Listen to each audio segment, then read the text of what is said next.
ሰላም ጤና ይስጥልኝ የተከበራችሁ የኢትዮጵያ ቱዴይ ቤተሰቦቻችን እንደምን ቆያችሁ?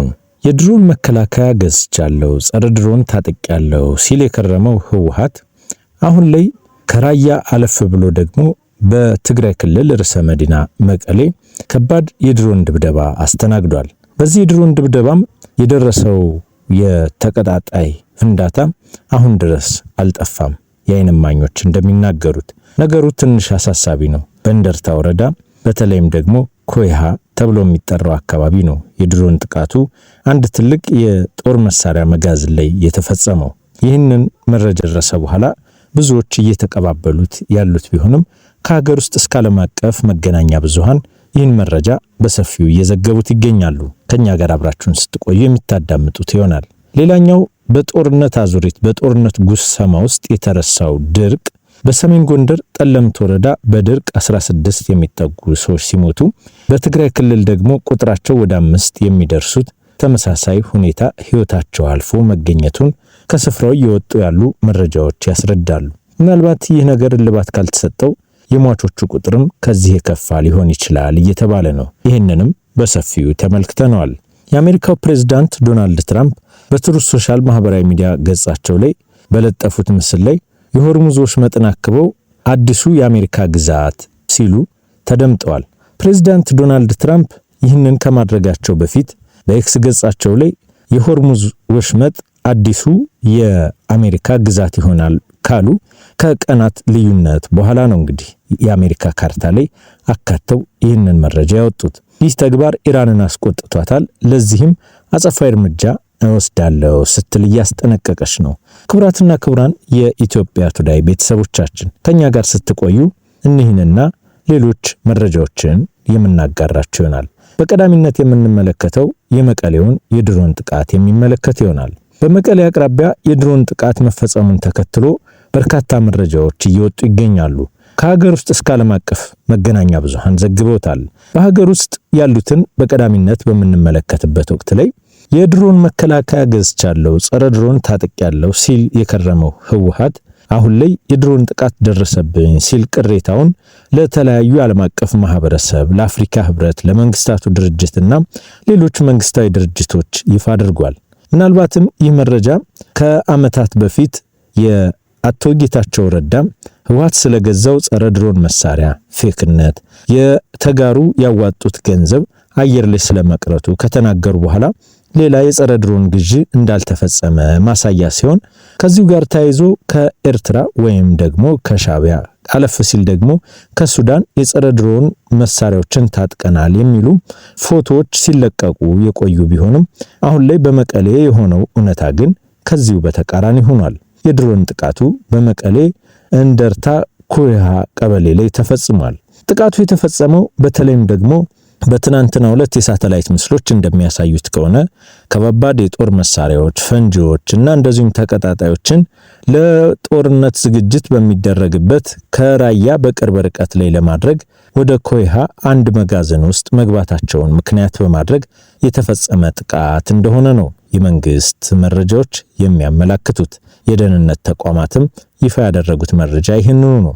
በተለይም ደግሞ በዚህ መጋዘን ውስጥ የተፈጸመው የድሮን ድብደባ የተሳካ እንደሆነ የሚገልጹት የመንግስት ሚዲያዎች በእንደርታ ወረዳ የከባድ መሳሪያዎች ላይ የተሳካ ድሮን ጥቃት ተፈጽሟል በማለት ሰዓቱ 3 ሰዓት ተኩል አካባቢ እንደሆነም እንደርታ ወረዳ ቀዳማዊ ወያኔ ቀበሌ ደንዴራ በተለይም ደግሞ እንደ አያና ብላታ ኃይለ ማርያም ረዳ በተባለ አካባቢ የተሳካ የድሮን ጥቃት መሆኑን የተገለጸው። በዚህም እንግዲህ የመንግስት ምንጮች እንደሚሉት ከሆነ የወደመው ከባድ መሳሪያ የድሮን ጥቃቱ ያነጣጠረው ከምሽት ላይ ሲገባ ሲራገፍ የከረመውን ከባድ መሳሪያና ፈንጂዎች እንደዚሁም ተተኳሾች ላይ ነው ብለዋል። በተወሰደው እርምጃም ሙሉ መሳሪያዎች የወደሙ ሲሆን መቀሌንም ክፉኛ ሲንጣት አርፍዷል። የእግረኛ ሰራዊትም ኪሳራ አለው ይላሉ የመንግስት ምንጮች። ከስፍራው የወጡ መረጃዎችም እንደሚያረጋግጡት በመሳሪያዎቹ ላይ ከደረሰው ውድመት በተጨማሪም በዚሁ አካባቢ ላይ ሲንቀሳቀሱ የነበሩ መጋዘኑን ሲጠብቁ የነበሩ የተለያዩ እግረኛ ሰራዊቶችም ላይ ይህ ጥቃት እንደተፈጸመ ይገልጻሉ።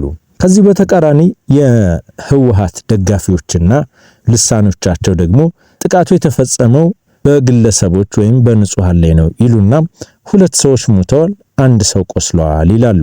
እነዚህ ግለሰቦችም የትግራይ ተዋጊ ኃይልም አይደሉም፣ ንጹሃን እንደሆኑ ይገልጻሉ። ጥቃቱም ዓላማውን ያላሳካ ነው ሲሉ በተደጋጋሚ ተናግረዋል።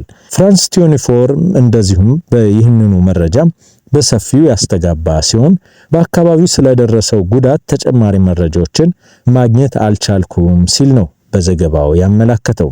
ነገር ግን አንድ እውነታ ህወሓት ይህንን ጥቃት በተመለከተ ለዓለም አቀፉ ማህበረሰብ የድሮን ጥቃት አጋጥሞኛል፣ ይህ ክስተትም ደግሞ በንጹሃን ላይ የተፈጸመ ነው ማለቱን ግን ከፍራንስ 24 በተጨማሪ ሲጂቲኤን አፍሪካም ይህንኑ መረጃ በሰፊው ዘግበውታል። ምናልባትም ይህ መረጃ በሰሜኑ የሀገራችን ክፍል እየተከናወነ ያለው ጦርነት ወደ ለየለት ግጭት አምርቶ እልባት ካልተሰጠው ከባድ ሊሆን እንደሚችል የሚያሳይ ምልክት ሆኗል። ይህ ጥቃት እንግዲህ ከመፈጸሙ በፊት በራያና አካባቢው ላይ በተፈጸመ ጥቃት በርካታ የህወሓት ታጣቂዎችና ከባድ መሳሪያዎች ላይ ጉዳት ደርሰዋል ከተባሉ ሳምንት ባልሞላ ጊዜ ውስጥ ነው በመቀሌ መሰል የድሮን ጥቃት የተፈጸመው። ይህንን ተከትሎም በመቀሌ የሚገኙ የተለያዩ ወታደራዊ ኢላማ ይሆናሉ የተባሉ ቦታዎችን አብዛኛው ነዋሪዎች እየለቀቁ ከመሄድም ባለፈ የህወሓት ዋና ማዕከላዊ ኮሚቴ አባላትም ራሳቸውን ከድሮን ጥቃት ለመከላከል በመደበቅና አጃቢዎቻቸውም የድሮን ጥቃትን እንዴት መከላከል እንዳለባቸው ስልጠናዎችን እየሰጡ ይገኛል። ጥያቄው ይህ ጥቃት ይድናል ወይስ የህወሓትን ኃይልም አጃቢዎቻቸውንም ያስመታል የሚለው አሁንም በቀጣይ የሚታይ ጉዳይ ሆኗል። አንድ እውነታ ግን ህወሓት ጸረ ድሮንም ሆነ ድሮን ቴክኖሎጂን ሃይጃክ የሚያደርግ መሳሪያ እንደሌለው እነዚህ የተፈጸሙ ጥቃቶች ማስረጃ መሆናቸውን ያሳያሉ የሚሉት ግን ብዙዎችን ያስማማ ሐሳብ ነው። እናንተስ ምን ትናላችሁ?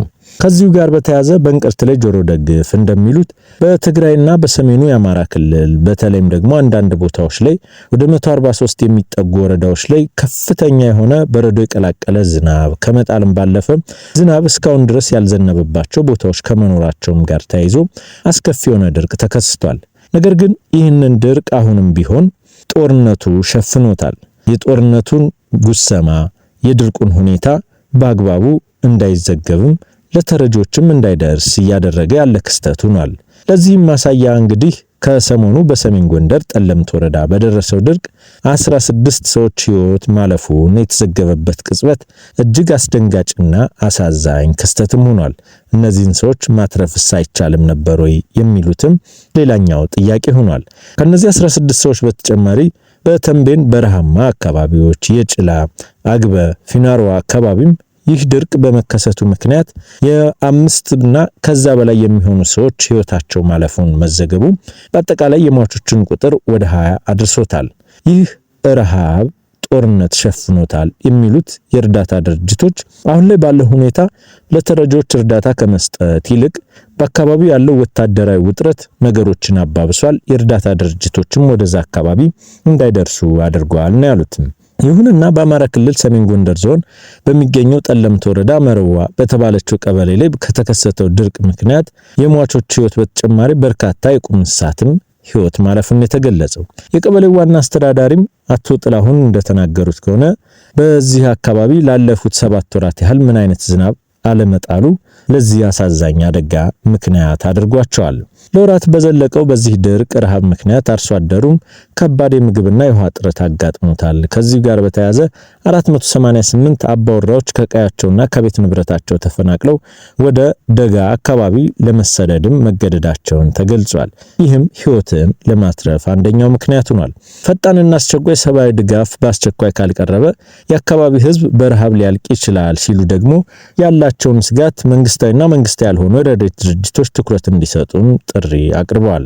በአሁኑ ወቅት በቀበሌ ያለው ሁኔታ አሳሳቢ ደረጃ ላይ በመድረሱ ለመታደግ የሚደረግ የድንገተኛ ረድኤት እንቅስቃሴ አፋጣኝ ምላሽ የሚሻ ይሆናል።